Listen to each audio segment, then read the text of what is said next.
Welcome to simply Sindhu vlog. Appam நல்லா கிறிஸ்பியாக டேஸ்ட்டாக டெக்ஸ்டர் மாறாமல் தோசைக்கல்லே பேச்சுலர் அண்ட் பிகினர்ஸ்க்காக எப்படி பண்ணுறதுன்னு பார்த்துடலாம். ஒரு டம்ளர் அளவு இட்லி அரிசி, அதே டம்ளர் அளவு பச்சரிசி, ஒரு 1/4 டம்ளர் அளவுக்கு உளுந்து, ஒரு ஸ்பூன் அளவுக்கு வெந்தயம். இது எல்லாத்தையும் நல்லா வாஷ் பண்ணி ஊற வச்சு எடுத்துக்கோங்க. ஒரு 4 மணி நேரம் ஊறினா போதும். இப்போ இது நம்ம கிரைண்டரில் அரைக்கிறதுக்கு ரெடி ஆகிடும். இது கூடவே நம்ம வடித்த சாதம், ஒரு குட்டி கப்பில் வடித்த சாதம் எடுத்துக்கலாம். அதே மாதிரி இன்னொரு கப்பில் துருவின தேங்காய் எடுத்துக்கலாம். ஒரு அரை மூடி தேங்காய் போதும். இப்போ இது எல்லாத்தையும் ஒன்று பின்னாடி ஒன்று கிரைண்டரில் சேர்த்து நல்லா அரைச்சிக்கலாம்.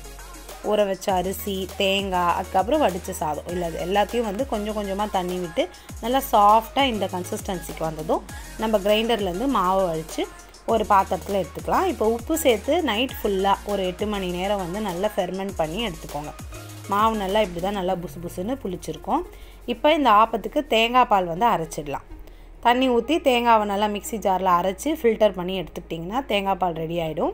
இந்த தேங்காய் பாலில் ஒரு 4லேருந்து 5 கரண்டியை நம்ம ஆப்ப மாவு புளிக்க வச்சுருக்கோம்ல, அந்த ஆப்ப மாவு கூட சேர்த்துக்கலாம். இந்த 5 கரண்டி தேங்காய் பால் சேர்த்ததுக்கப்புறம் ஒரு 5லேருந்து 6 ஸ்பூன் அளவுக்கு சர்க்கரையும் இந்த ஆப்ப மாவில் சேர்த்துக்கலாம். இப்போ சேர்த்துட்டு மாவை நல்லா கரைச்சிக்கோங்க. கரைச்சிட்டு ஒரு 10 நிமிஷம் நல்லா அந்த தேங்காய் பால் சர்க்கரை நல்லா அந்த மாவில் ஊறணும். அப்போ தான் டேஸ்ட் நல்லாயிருக்கும். அதனால் அதை அப்படியே ஒரு 10 மினிட்ஸ் எடுத்து வச்சுருங்க. அதுக்குள்ளே நம்ம தவாவை ஹீட் பண்ணிக்கலாம். கொஞ்சமாக எண்ணெய் விட்டு தவாவை ஹை ஃப்ளேமில் வச்சு ஹீட் பண்ணிக்கோங்க. இப்போ லோ ஃப்ளேமில் வச்சுக்கிட்டு ஒரு 2 கரண்டி மாவை ஊற்றிக்கலாம். ஊற்றிட்டு நடுவில் விட்டுட்டு சுற்றிலும் நல்லா மெல்லிஸாக தேய்ச்சி எடுத்துக்கோங்க. மீடியம் ஃப்ளேமில் இது வேகட்டும். ஒரு லிட்டு போட்டு நம்ம க்ளோஸ் பண்ணிடலாம். க்ளோஸ் பண்ணி ஆப்பம் நல்லா வேகிற வரைக்கும் வெயிட் பண்ணி பாருங்கள். சுற்றிலும் நல்லா கிறிஸ்பியாக வெந்ததுக்கப்புறம் சென்டர் பார்ட்டும் நல்லா வெந்திருக்கும். இப்போ நம்ம ஆப்பத்தை இன்னொரு பிளேட்டில் ட்ரான்ஸ்ஃபர் பண்ணிடலாம். ஆப்ப கடாய் எதுவுமே இல்லாமல் தோசை தவாலே சூப்பரான ஆப்பம், சுற்றிலும் கிறிஸ்பியாக நடுவில் நல்லா ஃப்ளஃபியான ஆப்பம் ரெடி ஆகிடும்.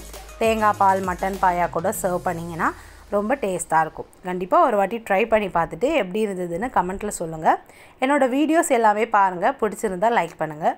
என்னோடய சேனலை சப்போர்ட் பண்ணணும்னு நினச்சிங்கன்னா கண்டிப்பாக சப்ஸ்கிரைப் பண்ணுங்கள். இதே மாதிரி இன்னொரு பிகினர் ஃப்ரெண்ட்லி வீடியோவோட அடுத்த வீடியோவில் சந்திக்கலாம். Until then, bye-bye.